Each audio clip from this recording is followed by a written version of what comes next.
पाकिस्तान में आते हैं, हुकूमत करते हैं और चले जाते हैं, तो आपको नहीं लगता फिर हमें एक बहुत अच्छा कोई लीडर किसी दाएं बाएं मुल्क से इंपोर्ट कर लेना चाहिए ताकि हमारा मुल्क भी तरक्की याफ्ता ममालिक की लिस्ट में आ सके? मैं एक छोटी सी बात आपको बताऊंगी।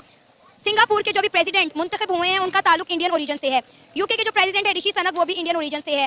अमेरिका के जो इलेक्शन में खड़े हुए हैं वो भी इंडियन ओरिजिन से हैं। क्या कहेंगे, ऑल ओवर द वर्ल्ड बहुत सारी ऐसी कंट्रीज हैं, बहुत ऐसी बड़ी बड़ी नशिस्तें हैं जहाँ पर इंडियन ओरिजिन बैठे हुए हैं। मतलब दूसरी कंट्रीज जो हैं वो इंडिया के खून के ऊपर, यानी इंडिया के आप कह लें कि काबिलियत पर इतना यकीन करती हैं कि वो उन्हें अपने लीडर्स बना रहे हैं। देखिए, ठीक है, ये पॉइंट एक तरफ वैलिड है, लेकिन असल वजह यह है कि हमारे हाँ आवे का आवा बिगड़ा हुआ है। हम एज ए सोसाइटी इतनी पोलराइज्ड हैं, हम इतने बिखरे हुए हैं, हम अपने दीन पर बिखरे हुए हैं, हम अपने मज़हब पे बिखरे हुए हैं, हम सियासत पर, इलाकों पर, हम हर लिहाज से बिखरे हुए हैं। हम एक इकट्ठे, और अगर कोई, बल्कि हम तो अब जो हालात हैं यहाँ तक सोचते हैं कि क्या अगर ये मुल्क अलग ना होता तो हम ज़्यादा बेहतर हालात में ना होते। हम तो ये सोचते हैं कि जो यहाँ पर डेवलपमेंट हुई है वो अंग्रेज़ दौर में हुई है।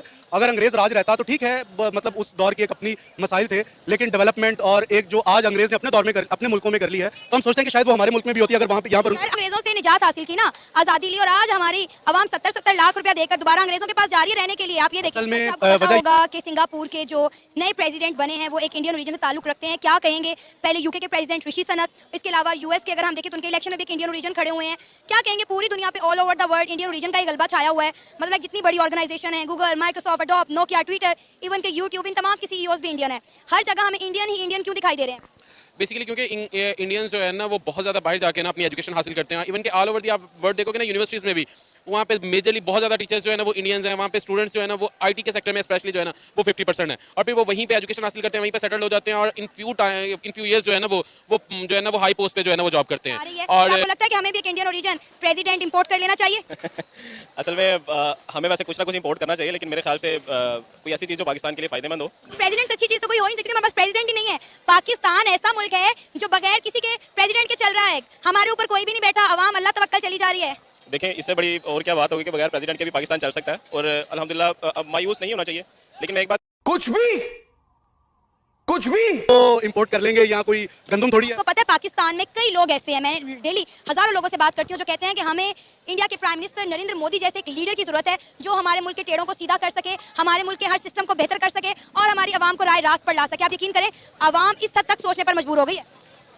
इतनी खुशी मुझे आज तक जनरेशन जो है ना वो इंडियंस हैं। So all over the world तो आप ये देखेंगे, बहुत यूके में तो आप बहुत देखेंगे, इवन के कनाडा में आप देखेंगे कि बहुत ज्यादा जो है ना वो एमपीज जो है वो इंडियंस हैं। ऑल ओवर दी वर्ल्ड जो है वो उनकी, खैर अब तो पॉलिटिक्स में गलबा उनका कह सकते हैं आप। अच्छा, पाकिस्तान की कंडीशन है, आपका बिजनेस कैसा चल रहा है? बिजनेस सबकी देखें डाउन जा रहे हैं सबके। ठीक हो गया, बिजनेस क्या होना है, इधर मुल्क में स्टेबिलिटी कोई नहीं है, स्टेबिलिटी नहीं है। इंटरनेशनल लेवल पे क्या इमेज जा रहा है पाकिस्तान का या पाकिस्तानियों का? वो आपको पता चल रहा है मीडिया पे क्या जा रहा है, आपको नजर नहीं आ रहा है सारे मुल्क में क्या हो रहा है?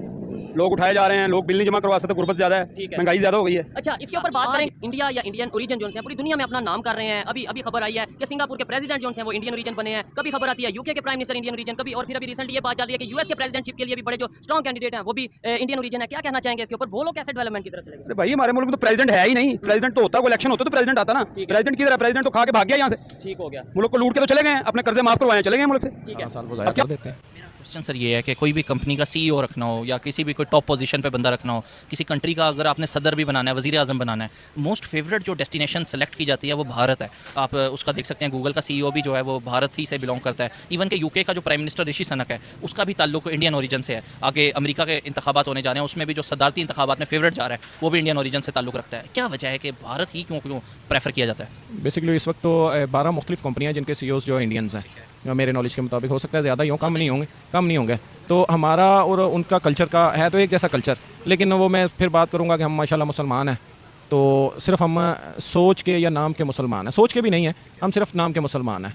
ठीक है, हमारे नबी ने क्या किया, उन्होंने क्या तालीमात दी, उनकी तालीमात देखें क्या है। तो उसमें से अगर आप 100 बातें भी निकाल लें तो 100 बातों में से कोई एक बात पर भी हम अमल नहीं करते। झूठ बोलना हमारा, मेरा ख्याल है, कौमी जो है वो फरीज़ा है। हम झूठ को सबसे ऊपर टॉप प्रायोरिटीज़ पे रखते हैं। हम अब स्कूल जाते हैं तो हम सिर्फ वो मार्क्स लेने के लिए जाते हैं कि हमारे मार्क्स अच्छे आएँ। तो अगर किसी के मार्क्स अच्छे आ जाते हैं तो उसको तरबियत नहीं होती, उसको स्किल्स नहीं होती। हम माजरत के साथ हम इंसान नहीं पैदा कर रहे हैं, हम मशीनें पैदा कर रहे हैं, और मशीनें भी वो रोबोटिक मशीनें जिन पे आपने सिर्फ वो कोड लगाना है तो उन्होंने वो काम करना है। और मेंटली लगता है कोई चीज़ जो आपको भारत में बहुत ज़्यादा पसंद हो, मतलब आपको बहुत अच्छी लगती हो भारत के अंदर? कौमियत उनकी, वो मुहिब वतन लोग हैं। हम तो सिर्फ वो कलमा गो लोग हैं ना, हम तो सिर्फ वो नारा लगा देते हैं जी, नारा तकबीर, बस। इससे अलावा हमारे पास कुछ नहीं है, खाली हम बढ़ के मारने जो के लोग हैं। कुछ भी नहीं है हमारे पास, बीच में से हम खोखली कौम है, हम कौम बन ही नहीं सके, माजरत के साथ ना हमें बनने दिया गया है, और मेरा ख्याल है आने वाले 100 साल तक हम कौम नहीं बन सकते। नहीं आज़ाद। हेलो व्यूअर, अगर आप लोग को मेरा ये वीडियो पसंद आया तो वीडियो को लाइक शेयर और चैनल को सब्सक्राइब जरूर करें।